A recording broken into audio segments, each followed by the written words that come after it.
Hi, this is Debra Carmona here. I'm in my sewing center, and as I promised, I'm going to share with you some ways on restyling clothes.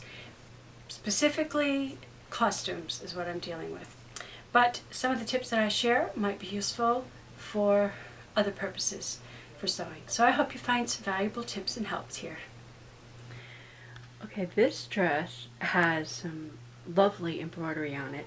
It's actually a dress from like the 1960s, and it was a short dress with a full skirt, but I'm trying to fix it, adapt it for a young girl. So I took out the hem to give more length so it'll go to the floor for the girl. Now, one problem I had is because it has this lovely embroidery on it, it also had a bosom shape. So let me do a close-up. So the young girl that's going to wear this dress doesn't really have bosoms yet. So and I don't want to destroy or cut it because I want to preserve the integrity of the dress, and somebody else may want to wear it later, and I'll put the hem back up, and I want the bosoms. So, but temporarily what I did is, in this princess seam, is I'm just folding over the fabric and I'm taking out some of the bulk so that it's not going to be protruding very much. There's a little bit of bosom left, not much, is not as prominent as it was. And I also had to shorten the straps. Okay, I want to show you what I did. All right, there's that much fabric that I'm folding over, and I folded this side to the both sides to the outside, so it would lay flatter. Now the most of it, the bulk of it, is right there where the breast would be.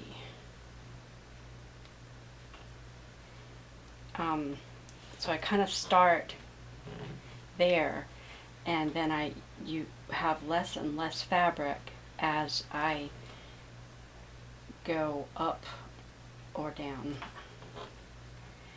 because I want it to, I'm trying to get it so it's just a little bit as I get towards the seam, because where I really need to take out the bulk is right in the breast area. And I'm just tuck under there. Ouch. Guess I need, there's a lot of thickness in the fabric and the embroidery. It's hard to push those needles in.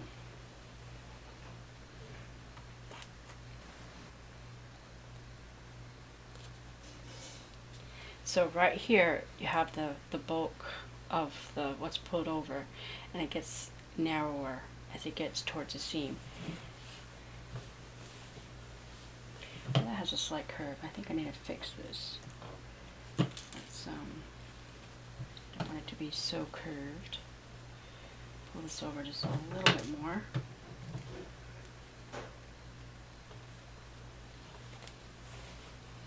Make sure it looks smooth and there's no unusual puckers.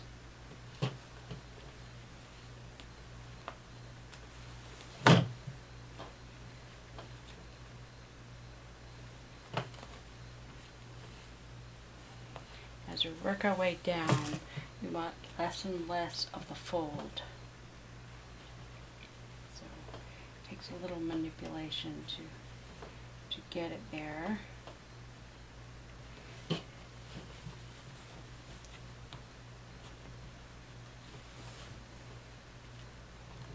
Put as many pins as necessary to hold it nice and flat.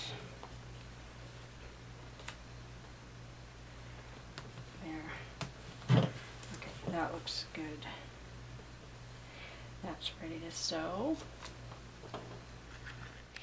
And I don't want the stitching to show, so I'm doing a blind stitch, which is the same stitching that I use when I put the linings inside of vests.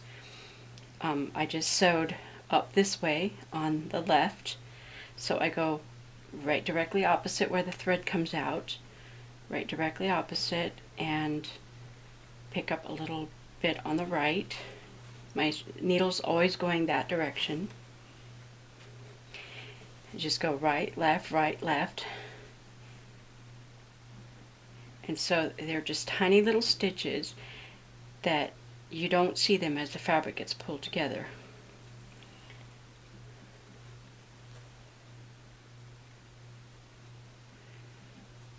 And I will be able to pull these stitches out later if I want to make the dress fit a teen girl, because it would be a great dress for a 1960s look.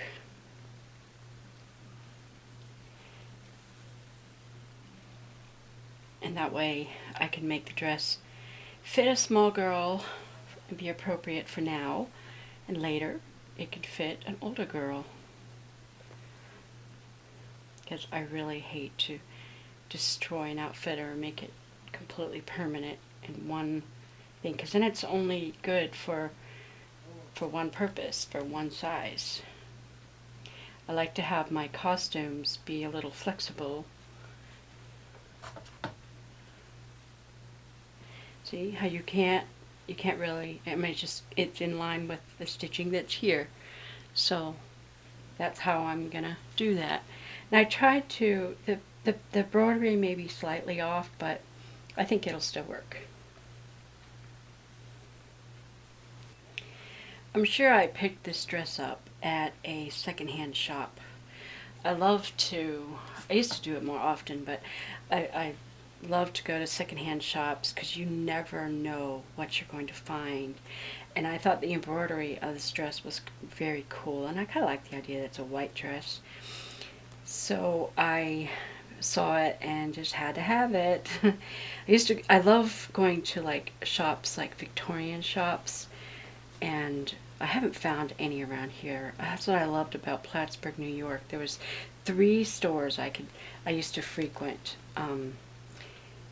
looking for old clothes, and they're just fun. Sometimes they're overpriced and you can't afford them, but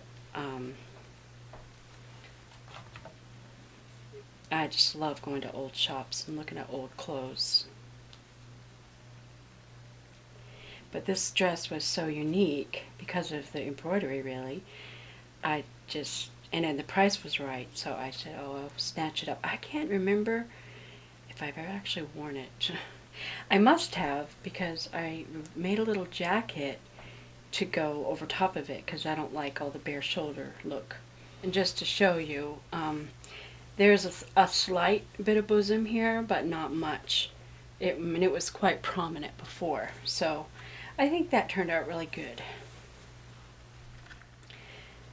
I'm now stitching the strap because I wanted to shorten the straps, and I don't want to cut it, so there's an extra part of the strap there. It's just going to be inside the dress, because later I will want to be able to lengthen that strap for somebody who's larger that will be wearing the dress. I'm not cutting anything off this dress at all. It's always good to know how to use a needle and thread, because there are some things that you can only do with a needle and thread. I don't want to sew this on with a sewing machine because I don't want any stitches to show right here. So to hide what I'm doing, I'm only doing it through the first couple of layers here with a needle and thread. So I know as tempting as it would be to run a sewing machine over it, I just don't want the stitches to show. So when you want to hide stitches, you have to do a needle and thread. So I am sewing up, across, and down, and I don't want the strap to hang weird right here, so I want to make sure that I attach the top of this to the top of the dress so that it will look neat.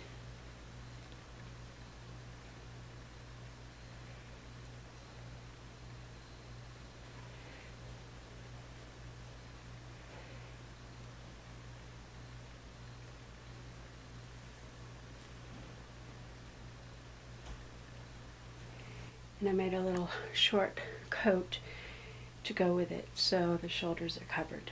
So it's decent and modest.